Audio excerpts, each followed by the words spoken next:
কি খবৰ? আশা কৰোঁ সকলো ভালে কুশলে আছে। ৰাতিপুৱা এতিয়া 7টা বাজিছে দেখিছেনে? মই 7টা বজাৰ পৰা বুলি আজি ভিডিঅ'টো আৰম্ভ কৰিছোঁ আৰু এইফালে আহিছোঁ মই গোবৰ নিবলৈ বুলি। কাৰণ আমাৰ চোতালখন মানে কি গোবৰ দি পিনে মুচিবলগীয়া হৈ আছে, যিহেতুকে বনখিনি মানে চুচি দিয়া হ'ল। চোতালখন মানে পূৰা ধূলি হৈ গ'ল, সেইটো কাৰণে গোবৰ দি চোতাল মুচিব লাগিব। আৰু এইফালে ৰ'দতে বহি আছোঁ। এতিয়া চাওক না, ৰাতিপুৱা জল্দি কাম কৰিলে বহুত ঠাণ্ডা লাগি যায়, সেইবাবে ধুনীয়াকৈ ৰ'দটো দি আছে। দেউতাই মোৰ লগতে বহি কথা পাতি আছিলে। দেউতাই পূৰা কোৰ মাৰি আছে, তাতে মানে বেঙেনা পুলি দিয়া হৈছে। বেঙেনা পুলি পূৰা মাটি চপাই দিছে। আৰু বেঙেনা পুলিখিনি ধুনীয়াকৈ আমাক কলম দিয়া হৈ গ'ল, যিহেতুকে প্ৰথমবাৰ লাগিলে। মই নিজৰ কামত ব্যস্ত আৰু এইফালে মাহঁতে নিজৰ কামত ব্যস্ত। এয়া দেখিছেনে, শাহু বোৱাৰী মিলি একদম পূৰা দুয়োজনীয়ে মানে কাপোৰ ধুই আছে। আৰু হয় ৰাতিপুৱা সময়কণ মানে বহুত ব্যস্ত থাকিবলগীয়া হয়। 11টা, 11:30, 12টালৈকে মানে ৰাতিপুৱা ঘৰৰ কামখিনি একদম পূৰা সম্পূৰ্ণ নহয়। ৰাতিপুৱা কাম বন কৰি মেলি আজৰি হ'লোঁ আৰু এতিয়া ভাত বনাবৰ টাইম হ'ল। ইফালে ঘৰতে মানে মাছ আহিছিলে, এইফালে মায়ে মোৱা মাছ ল'লে। এতিয়া যাওঁ, মোৱা মাছখিনি একদম ধুনীয়াকৈ বাচি মেলি ধুনীয়া এখন তৰকাৰী দি বনাই মানে ভাত খাওঁগৈ। আৰু এইফালে এয়া দেখিছেনে মোৱা মাছখিনি কি ধুনীয়া, একদম পূৰা তাজা আৰু ঘৰত ধুনীয়াকৈ দুপৰীয়া ভাত পানী খাই বৈ উঠিলোঁ। ভাত পানী খাই বৈ উঠি এনেকৈ পূৰা ৰ'দতে বহি আছিলোঁ। ৰ'দতে বহোঁতে এইফালে ওপৰত দিলেগৈ তিৰপাল। ৰ'দ নোহোৱা হৈ থাকিলে তিৰপাল মানে আমাৰ ঘৰতে সকাম এভাগ পতা হৈছে, সেইবাবেহে মানে ৰভাখন বোৱাৰী মানে 9 মাহতে সোমালে। এতিয়া আৰু 9 মাহৰ যিটো জলপান খোৱা সেইখিনি সকাম মানে কৰিব লাগে, সেইটো কাৰণে এয়া ৰভা দিয়া হৈছে।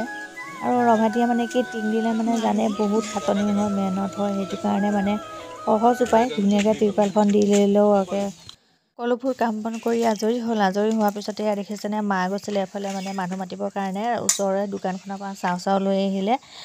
কাম বন কৰি ইফালে কাম কৰা মানুহটো লাগি থকা, এইফালে মানে ভোক লাগিলে মায়ে হেনো এইটো চাহ খাই আজৰি হৈ পিনে এইফালে এতিয়া কাম এভাগত লাগি আছোঁ। এয়া দেখিছেনে, ধুনীয়াকৈ মই গুড়খিনি ধুনীয়াকৈ চুচি আছোঁ। আৰু এইফালে পূৰা তিল মানে খুন্দি পিনে ভাজি গুড়ি কৰি গোটেইখিনি হৈ গ'ল ৰেডি। এতিয়া পিঠা পুৰিব পাৰোঁ। এইফালে মানে পিঠাগুড়ি কামৰ মাজতে অথনি মায়ে পিঠাগুড়ি খুন্দি আনিলেগৈ তিল পিঠাৰ কাৰণে, যিহেতুকে ঘৰত নাম পতা হৈছে।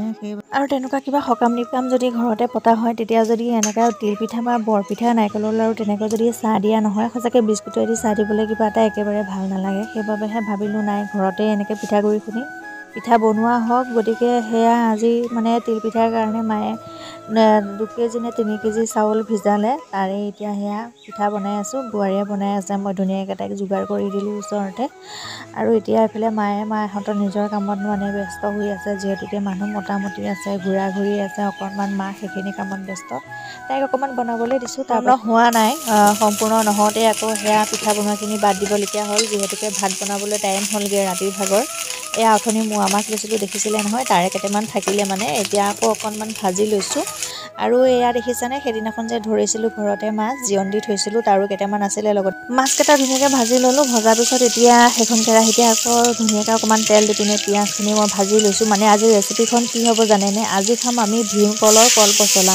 মানে এতিয়া যিহেতুকে বোৱাৰী গাত আছে আৰু জানেই সকলোৱে, সেনেকুৱা সময়ত মানে ভীমকলৰ পচলা হওক বা কলডিল হওক বা কচু, এনেকুৱা মানে যিখিনি বস্তু আইৰণ থকা মানে হেৰিয়ৰ হয়, সেইখিনি মানে খাই থাকিলে বেছি ভাল। সেইবাবেহে ভাবিলোঁ এতিয়া মানে আকৌ কলপচলা খাম বুলি কেনে। এনেই কলপচলাটো দিনতে খোৱা হয়, কিন্তু দিনতো সেয়া ব্যস্ততাৰ মাজতে নহ'লে, সেইবাবেহে ৰাতি বনাবলৈ লৈছোঁ। ফ্ৰাই হ'বলৈ দিম, তাৰপাছতে এয়া দিলোঁ। এতিয়া মই কলপচলাখিনি ঢালি, কলপচলাৰ লগতে কি দিছোঁ জানেনে? কলপচলা, আলু আৰু ৰঙালাও দিছোঁ।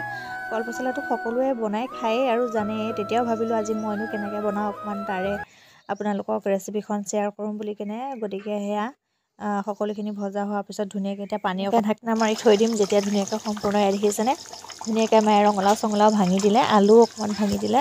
তাৰপিছতে এতিয়া তৰকাৰী চাওক সম্পূৰ্ণ ৰেডি হৈ গৈছে। আজি কলপচলা তৰকাৰী। এইফালে ফুলকবি আৰু আলু বনোৱা হৈছে। ফুলকবি আলুৰ লগতে এইফালে চাওক বিলাহী টক বনাইছোঁ। গতিকে সম্পূৰ্ণ হৈ গ'ল আমাৰ আজি ভাত চব্জি হৈ গ'ল। আৰু এতিয়া খাবলৈ লৈছোঁ, কাৰণ অথনি যিখিনি মানে হেৰি আছিলে, পিঠাগুড়ি আছিলে, থাকি গ'ল। থকাৰ পিছতে এতিয়া আকৌ খাই বৈ ধুনীয়াকৈ বনাব লাগিব, মানে পিঠাখিনি পুৰিব লাগিব। সেইবাবেহে ধুনীয়াকৈ ভাত পানী খাই লওঁ, তাৰপাছত আকৌ গৈ আছোঁ ভাত পানী খাই বৈ আজৰি হৈ বোৱাৰীয়ে পিঠা পুৰিলে। তাৰপাছত আকৌ এতিয়া লৈছোঁ মই পিঠা পুৰিবলৈ, কাৰণ যিহেতুকে 2.5 কেজি 3 কেজি চাউলৰ অকলে পিঠাখিনি পুৰিব নোৱাৰি। আৰু সকলোলৈকে ধন্যবাদ ইমান দেৰিলৈকে মোৰ আজি এই ভিডিঅ'টো চোৱাৰ বাবে। এতিয়া মই পুৰিবলৈ লৈ আছোঁ পিঠা। বাজিলে 11:30 আৰু এতিয়া পিঠা পুৰি হোৱাৰ পিছতে চাহ তাহ বনাই খাই পিনে শুমগৈ মানে, কাৰণ এতিয়া যিহেতুকে ৰাতি হৈছে, ঠাণ্ডাও লাগিছে, চাহ অকণমান খালে ভাল লাগিব। বাকী বাই বাই, আজি ভিডিঅ'টোৰ পৰা এতিয়া বিদায় ল'লোঁ। কাইলৈ পুনৰ এটা ভিডিঅ' সৈতে লগ পাই আছোঁ। গুড নাইট, জয় আই অসম। আৰু এয়া পিঠা পুৰি আছোঁ, ইমান যিহেতুকে ভাল নহয় তেতিয়াও চেষ্টা কৰোঁ, সদায় চেষ্টা কৰিলে ভাল হ'ব। গতিকে বাই বাই।